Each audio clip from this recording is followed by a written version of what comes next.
اور ایک دوسری چیز جو بہت اہم ہے، یہ یقیناً 3 دن میرا موضوع تھا اور اسٹل موضوع رہے گا، وہ یہ ہے کہ نیت میں خرابی۔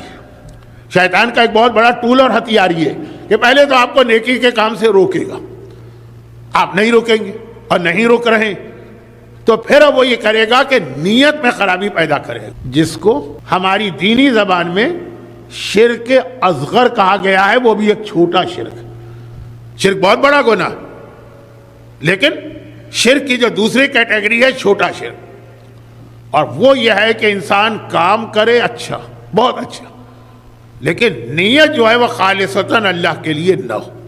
ہمارے پاس ایک بہت مشہور روایت آتی، قیامت کا دن ہے، حساب کتاب کا مرحلہ، ایک سخی سخاوت کرنے والا میدان قیامت میں آیا۔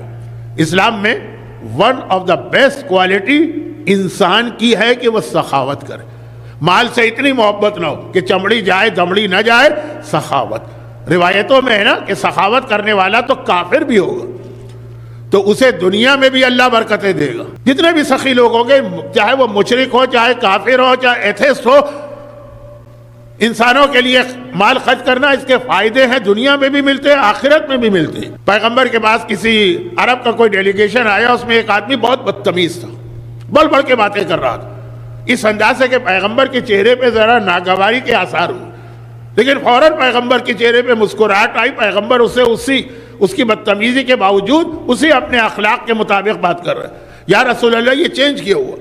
کہا کہ جبرائیل میرے پاس آئے، کہا یہ راہ خدا میں سخاوت کرتا ہے، سخاوت انبیاء کی خصوصیت ہے، جس میں پائی جائے اس کا احترام ہم انبیاء پہ بھی لازم ہے۔ اور بہت چھوٹی سی ایک اور مثال دے دوں، چھوٹی تو نہیں، مثال بڑی ہے، وقت کم ہے۔ کہا کہ 2 کافر ایسے جو جہنم میں ہیں لیکن عذاب جہنم ان پہ سے کم ہے، یہ بھی ایک اللہ کی رحمت ہے، عذاب کا کم ہو جانا، تخفیف عذاب۔ ایک نوشیروان کیونکہ عادل تھا، ایک حاتم جو کہ سخی تھا۔ حاتم تائی کی سخاوت ہمارے یہ کہانیاں میں آتا ہے، لیکن کہا یہ اچھا حاتم تائی تو واقعاً بالکل ایک ایسا کیریکٹر ہے جو رسول اللہ سے بہت قریب تھا، اسی کی بیٹی یا پوتی پیغمبر کے پاس آئی، بات کہاں سے کہاں جا رہی ہے، سخاوت۔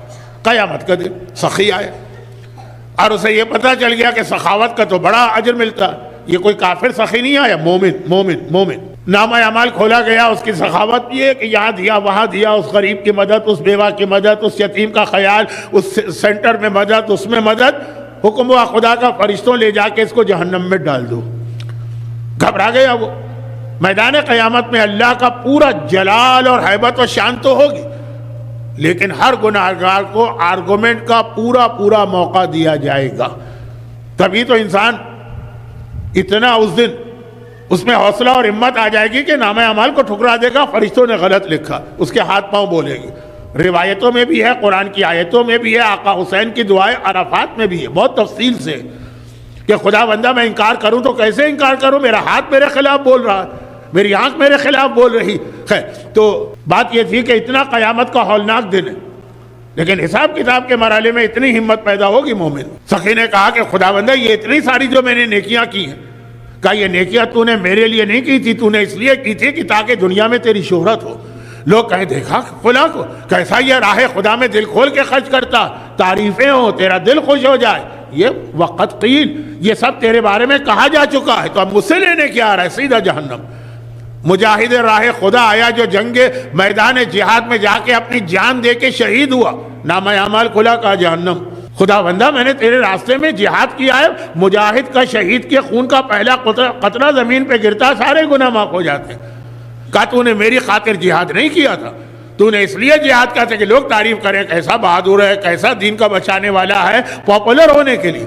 وقت قیل، اطمینان رکھ، تیری تعریفیں کر دی گئی، تیرے بعد جو تیرا مقصد تھا وہ حاصل ہو گیا، مجھ سے کیا لینے آیا، جا۔ اور سب سے آخر میں عالم آئیں، ایسے علماء جنہوں نے دین کی بڑی خدمت کی۔ نامہ اعمال کھلا، وہ بڑے مطمئن ہیں کہ ہم نے کتابیں لکھی، ہم نے درس دیے، ہم نے مجلسیں پڑھی، ہم نے مومنین کی اصلاح کی، ہم نے گناہگاروں کو سیدھا راستہ دکھایا، ہم نے دین کو پھیلایا، ہم نے پروموشن کیا، ہم نے تبلیغ کی۔ نامہ اعمال کھلا، یہ سب لکھا ہوا ہے اس میں، لیکن حکومت جہنم میں ڈالو۔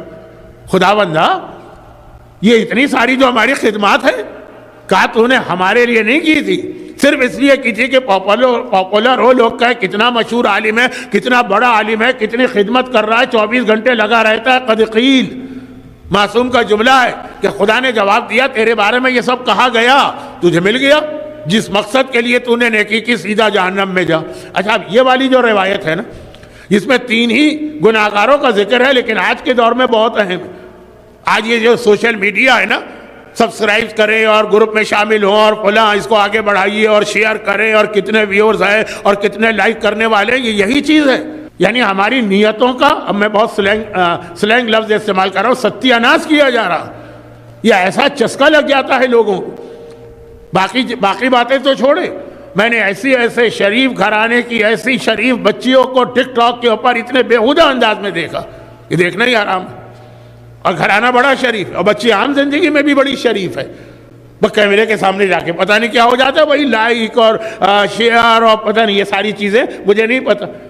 اور پھر جب بار بار پاکستان کے اندر ایسے کلپ آتے کہ جی ہم تو 1 کروڑ روپے مہینہ کما رہے ہیں، ہم تو 2 کروڑ روپے مہینہ کما رہے ہیں، ہم نے تو اتنا بڑا ولا بنا لیا، ہم نے تو اتنی بڑی کوٹھی کھڑی کر دی. یہ نیت کی خرابی. اب اس عالم سے بھی پوچھا جائے گا کہ جس کی مجلس، جس کے کلپ، وہ اپنا چینل بنا کے دیکھیں، ہمیں اور آپ کو اختیار نہیں ہے کسی کی نیت پہ اعتراض کرنے کا، یہ اس کے اور اللہ کے بیچ میں. لیکن مسئلہ یہی ہے کہ اگر اس لیے یہ سارے کلپ اور یہ سارے چینل اور یہ سب بنائے جاتے ہیں، عام آدمی بھی اور عالم بھی، کہ لائکس ملے، زیادہ سے زیادہ مومنین سبسکرائب کریں، ویور بڑھتے چلے جائیں، تو جو اصول طے ہوا سخی کے لیے، جو اصول طے ہوا شہید راہ خدا کے لیے، جو اصول طے ہوا ساری زندگی دین کی خدمت کرنے والے عالم کے لیے، وہ آگے بڑھے گا. تو شیطان جب ناکام ہو جاتا ہے نیکی سے روکنے میں، تو وہ نیکی کو غلطی میں تبدیل کر دیتا ہے، نیت میں خرابی پیدا کر کے. اور یہ امام نے اس آیت کی تفسیر بھی کی تھی، تبارک الذی بیدہ الملک وہو علی کل شیء قدیر الذی خلق الموت والحیاۃ لیبلوکم ایکم احسن عملا. خدا نے کہا ہم نے تمہیں زندگی دی تاکہ تم اچھا عمل کرو. معصوم نے کہا خدا نے یہ نہیں کہا کہ اکثر عمل کرو، زیادہ عمل نہیں، اچھا عمل